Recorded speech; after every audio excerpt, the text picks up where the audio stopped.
दोस्तों, आज की कहानी है बहुत जाहिल गवार हो गया, कोई भी काम सही से करना नहीं आता। दोस्तों, कहानी शुरू करने से पहले अगर आपने हमारे चैनल को अभी तक सब्सक्राइब नहीं किया हो तो कर लीजिए ताकि आपके पास पहुंच सके हर नया वीडियो। माँ, इस बार दिवाली और छठ में जो खर्चे होंगे वो बता देना। मैं आज ऑफिस से आते वक्त पैसे लेते हुए आ जाऊंगा। मनन ने अपनी माँ रेवती जी से बोला, तू तेरा मन करे वैसे इस बार छठ नहीं करूंगी, अब मेरा शरीर जवाब देने लगा है। अकेले सब कुछ करना संभव नहीं है, ऊपर से दिवाली की सफाई में ही मेरी जान निकल गई। रेवती जी वहीं पास में बैठकर अपने घुटने पर खुद ही तेल लगा मालिश कर रही थी। अरे, जब इतनी तकलीफें तो करती ही क्यों हो, कौन सा पूरे घर में सफाई की जरूरत है और ये संभव कहाँ है वो भी नहीं दिख रही। सोफे पर पसर कर बैठे नजरें अखबार पढ़ती गए। रमेश जी पत्नी से कहने लगे, आवाज में तलखी साफ भी कर रही थी। हाँ, आप लोगों का क्या है, मदद के नाम पर हाथ पीछे खींच लेती हो और जो मदद करती थी उसे तो घर से बाहर का रास्ता दिखा दिया है। रेवती जी मायूस से बोली, माँ, पर छठ तो आप हर बार करती ही हो, फिर क्यों नहीं करना। इस बार मनन माँ के मना करने पर आक्रोश व्यक्त करता हुआ बोला, कैसे करेगी, तुम ही बताओ। इस घर की गृह लक्ष्मी ही तो घर में नहीं है, वो होती तो तेरी माँ खुशी खुशी दिवाली छठ सब करती, पर इस बेचारी से अकेले सब होता कहाँ है। मनन के सवालों का जवाब रमेश जी ने दिया। फिर वही बात, पापा, मिहिका अब यहाँ नहीं है और ना अब वो यहाँ आने वाली है। भगवान के लिए आप सब उसे भूल जाइए, कहते हुए मनन घर से निकल गया। ये लड़का क्यों नहीं समझता है जी, जब से हमारे घर उदास होकर गई है, सब तरफ उदासी ही दिखती है। रेवती जी उदास हो बोली। उधर मनन मिहिका के बारे में सोचते सोचते मोबाइल में उसकी तस्वीर देखते देखते उसे कब कॉल लगा दिया। उसे उसकी आवाज सुनकर एहसास हुआ, कैसे याद किया। मनन, घर पर सब ठीक तो है ना, अब तो कोई शिकायत नहीं होती होगी किसी से। मिहिका के आवाज में तलखी भी थी, फिक्र भी और कहीं ना कहीं प्यार भी झलक रहा था। हाँ, सब ठीक है वो माँ, इतना कहकर मनन सुबह फोन काट दिया। पता नहीं मिहिका के मन में क्या आया, उसने रेवती जी को फोन कर दिया। हेलो माँ, कैसी हैं? आज आपकी बहुत याद आ रही थी तो सोचा फोन कर लूं। मिहिका ने कहा, सब ठीक हो सकता है बहू, बस तुम वापस यहाँ आ जाओ, ये घर अपनी गृह लक्ष्मी का इंतजार कर रहा है। मेरा बेटा ही नालायक है, उसे गुस्सा ही इतना आ जाता है कि वो फिर कुछ नहीं देखता समझता। लौट आओ बहू, ये घर गृह लक्ष्मी के बिना अधूरा है और दिवाली छठ भी अधूरी है। रेवती जी मिहिका से कहे जा रही थी, इस बात से अनजान थी कि मनन अपना एक जरूरी फाइल घर पर भूल जाने की वजह से वापस लौटकर दरवाजे पे खड़ा सब सुन रहा था। मनन सुबह साफ अपनी फाइल लेकर पुल निकल गया। ऑफिस जाकर काम में मन न लगा और उसने मिहिका को फोन करके कहा, शाम को मिलना है, प्लीज उसी कॉफी शॉप पर आ जाना जहाँ शादी के बाद पहली बार गए थे।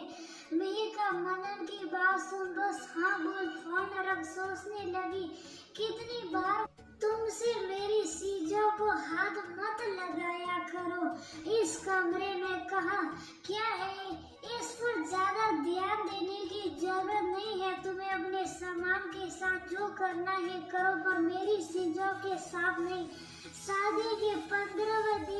मनन ने गुस्से में मिहिका से कहा, मैं तो बस सब अरेंज कर रही थी, ये सारे कागजात एक जगह कर रही थी जो आपने जगह जगह पर फैला कर रखे हुए।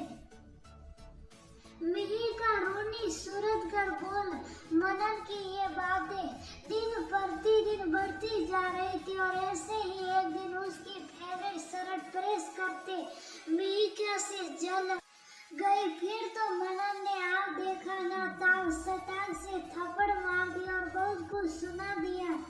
जाहिल गवार हो क्या, कोई भी काम सही से करना नहीं आता। तुम्हारे साथ मेरा गुजारा मुश्किल लग रहा है, तुम यहाँ से चली जाओ। मेरे साथ रहोगी तो तुम्हारी इन बेकार की हरकतें देख पागल हो जाऊंगा, मनन चिल्लाते हुए बोला। रेवती जी शोर सुन कमरे में आई। मनन को बहुत डांटा, ये तरीका है अपनी पत्नी से बात करने का, सही से नहीं बोल सकता।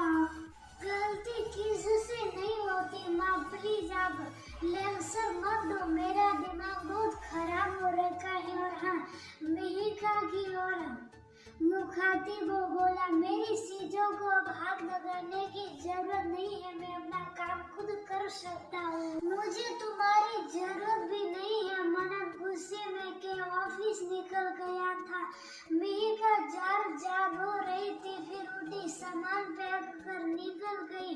रेवती जी लाख रोकने की कोशिश करती रही, पर मिहिका का यही कहना था, जब पति कोई पसंद नहीं तो यहाँ रहकर क्या करूँ माँ, जिस दिन पति की पसंद होगी वो लाएंगे, आ जाऊंगी, पर अभी जाना जरूरी है। इस तरह 4 महीने बीत गए थे। मैडम साई ऑफिस में साई देने आई। स्टाफ की आवाज सुन मिहिका अतीत से बाहर आ गई। जल्दी अपना काम निपटाने के बाद वो कॉफी शॉप पहुंच गई। देखा तो मनन बेचैनी से दरवाजे की तरफ देख रहा था। आ गई तो मुझे लग रहा था नहीं आओगी। मनन की आंखों में बेशर्मी झलक रही थी। इतने दिनों बाद याद किया आना ही था तो पता करने, आखिर अब क्या सही है। मिहिका पहले की तरह नहीं रही थी, थोड़ा बोल्ड होकर बोली, माफी। बिना किसी झिझक के मनन ने कहा, पर क्यों, तुम्हें ना तो मेरे साथ रहना ना तो मुझे देखना चाहते, फिर माफी क्यों? मिहिका ने पूछा। अपने घर की गृह लक्ष्मी को वापस ले जाने के लिए, किसके बिना मेरी माँ टूट गई है। पिता को अपनी बहू के हाथ की साई नहीं मिलती। पूरा घर उदासी के आवरण में लिपटा पड़ा है और मनन कहते कहते सूप हो गया। और क्या मनन?